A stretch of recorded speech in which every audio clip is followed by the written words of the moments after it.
नमस्कार शेतकरी मित्रांनो, आपण मागील व्हिडिओमध्ये बघितलं की ही जी कपाशीमध्ये होणारी आकस्मिक मरे ही कशामुळे होते किंवा यामागे काय कारण आहेत. आणि शेतकरी मित्रांनो, आपण या व्हिडिओमध्ये बघणार आहोत की ह्या आकस्मिक मरीवरती आपल्याला उपाययोजना काय करायच्या आहे. तर तुम्ही बघू शकता, ही जी झालेली मर आहे याच्या ज्या पांढऱ्या मुळ्या या पूर्णपणे नष्ट झालेल्या आहे. म्हणजे याला पांढरी मुळे राहिलेच नाही, अन्नद्रव्य घेण्यासाठी मुळा राहिले नाही. तर त्यासाठी मी तुम्हाला काही उपाययोजना सांगणार आहे. सर्वप्रथम आपल्याला आपल्या जमिनीत काही ठिकाणी पाणी तुंबलेले असते, तर ते पाण्याची विल्हेवाट लावायची. त्यानंतर खुरपणी करून घ्यायची आणि कपाश पिकाला दोन्ही साईडने आपल्याला असं दाबून घ्यायचे. आणि त्यानंतर आपल्याला मी काही औषध सांगतो, त्याची आपल्याला आळवणी करायची.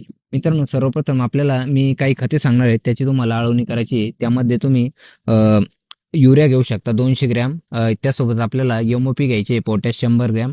आणि यासोबत आपल्याला कॉपर ऑक्झिक्लोराइड म्हणजे ब्ल्यू कॉपर घ्यायचे 25 ग्रॅम. हे सगळे औषधे एकत्र करून आपल्याला कपाश पिकाला आळवणी करायची. शेतकरी मित्रांनो, आपल्याला हे घ्यायला नाही जमले तर तुम्ही आणखी यामध्ये 13-0-25 घेऊ शकता. 20 लिटर पाण्यासाठी आपल्याला 200 ग्रॅम 13-0-25 घ्यायचे आणि त्यामध्ये आपल्याला 20 लिटर पाण्यासाठी ब्ल्यू कॉपर घ्यायचे 25 ग्रॅम. शेतकरी मित्रांनो, हे दोन्ही औषधे आपल्याला एकत्र करून आपल्या कपाश पिकाला आळवणी करायची. शेतकरी मित्रांनो, हे जमले नाही तुम्हाला मी काही बायोमधून औषध सांगतो. त्यामध्ये तुम्ही निर्मल सीडचे ट्रायको सुडो म्हणजेच बायोशंजीनी घेऊ शकता.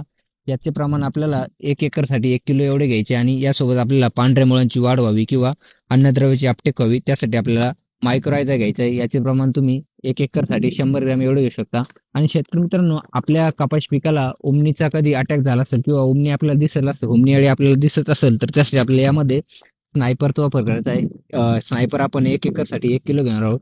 आणि शेतकरी मित्रांनो, या तिन्ही सोबत आपल्याला अर्धा किलो किंवा 1 किलो गूळ घेऊन 200 लिटर पाण्यामध्ये एकत्र करून आपल्या कपाश पिकाला आळवणी करायची. शेतकरी मित्रांनो, ह्या उपाययोजना केल्यावर आपली जी कपाशी पिकाची झालेली आकस्मिक मर आहे ती तिथंच थांबून जाणार आहे.